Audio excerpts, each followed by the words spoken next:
Alright guys, may bago na naman tayong tutorial guys gamit ang virtual DJ. Yan po, for deck mixing na po to guys. Gamit ang DDG 200 at DDG 400 at Denon LC 6000 Prime. Yan po ang ating iano guys, i-configure dito sa ating for deck mixing. Itong DDG 200 guys, dito sa kabilang ito yung dalawa dito, i-configure natin yan dito sa kabilang channel. Yan po, ito, yan. Tingnan natin guys yung gagalaw. Ito yun, yan, yan o, kabila to, yan, yan o, yan, ito, hindi makita, yan, kita ba? Yan o, gumagalaw yung kabilang channel at dito sa katabi niya, yun o, yan. So dito natin na-configure natin guys, dito yung sa DDG 200, dito na itong deck na to, walang kung gagalaw.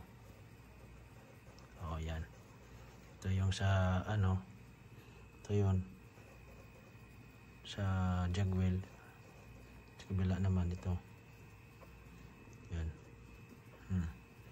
Sa kabila naman yung Pioneer 400, ito naman o, yun o, kumalaw.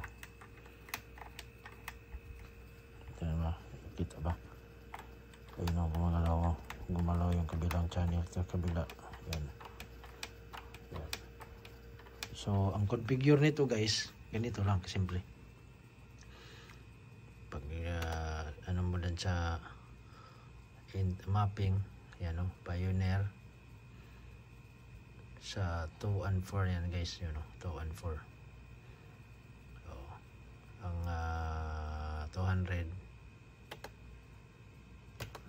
na yan, ang default niya guys ay 1 and 3. Kaso lang kung 1 and 3 mo, baliktad yung pag dito, pagpihit mo dito sa kabila, sa may software, kaya binaliktad ko 3 tapos kama na space 1. Yun na, pag tingin mo dyan sa halimbawa ganyan, pag tingin mo dyan, ganyan, tama yung niya ay 1 and 3. Pag ganun mo, pagpihit mo dyan sa isang channel guys, dito sa 1, dito yung ito yung gagalaw. So nilipat natin, okay na yan. Pero dun sa kabila, to 4 sa Pioneer, yan, sa Pioneer 400, 2 and 4. Okay yan, kasi yan ang niya, yung mga yan o, yung mga selector niya. So 2 and 4 ang i-select mo, kasi sa kabila yan. Kung normal na lang controller, 3, 4 dito, yun ang niya, default. Pero gagamit ka ng na map mo, kasi sa kabilang channel yan, para hindi ka malito. Kasi ang 3 and 4 yan guys, yan dito, tapos yung 1 and 3 3, 1 yan. So ang natin, para di ka malito, sa kabilang dalawang deck na yan, isang controller, sa kabila naman isang controller.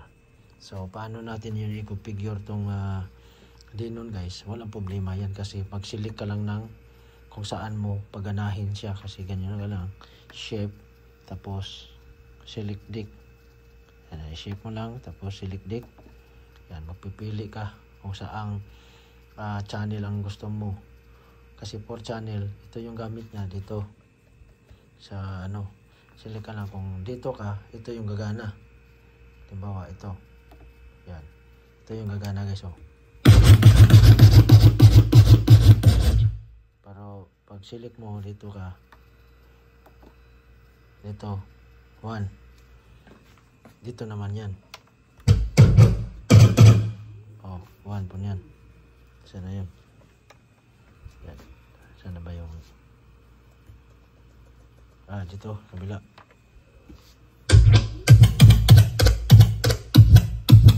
Yan. Dito. Yan, dito. Pag off natin, wala yan. Wala yan, wala. Pag on. So, ganyan lang guys. Pipili ka lang tapos shape na naman niya. Select. Dito ka. Yan. Ito yan.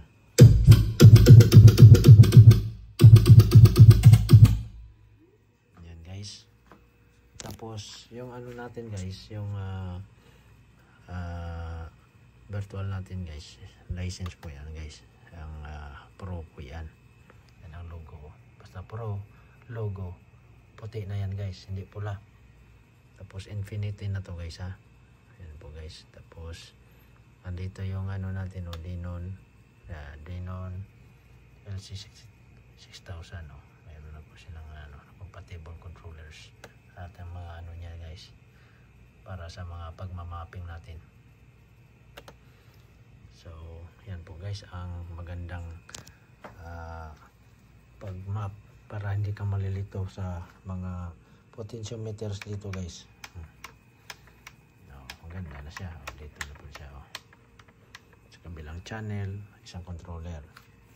Sa kabilang channel, dito yung isang controller na 400. Dito ang 200. Yan. Yan ang fall natin. Yan. Pero yung niya guys, yung crossfader, isang crossfader lang yan. Ito pala.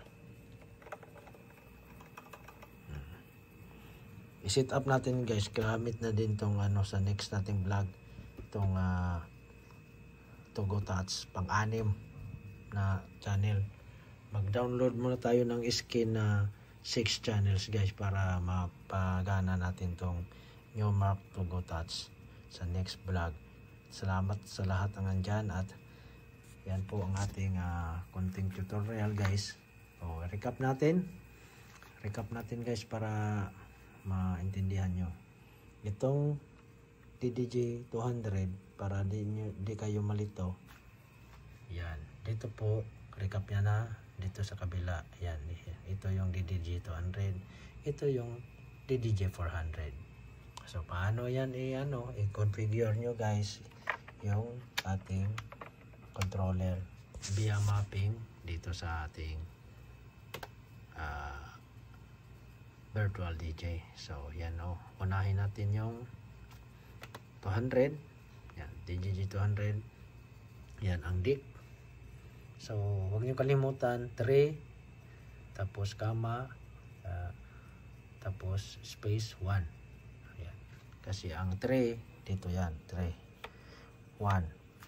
Tapos ang 400 naman guys, 400 DIC 2 and 4. Ito yung 2 and 4. Yan guys. So okay, sana nakuha nyo guys para pag mayroon kayong dalawang controller, isang laptop lang, pwede na kayong sabay-sabay dyan. Mix kayo ng kayong dalawa, isang laptop lang. So yan na po. Maraming salamat at sana nakapulot kayo ng idea sa aking ginagawa kahit konting tutorial lang. Maraming salamat. God bless all. Sa lahat ng magko-comment, just comment na lamang kung meron pa kayong gustong malaman. Maraming salamat.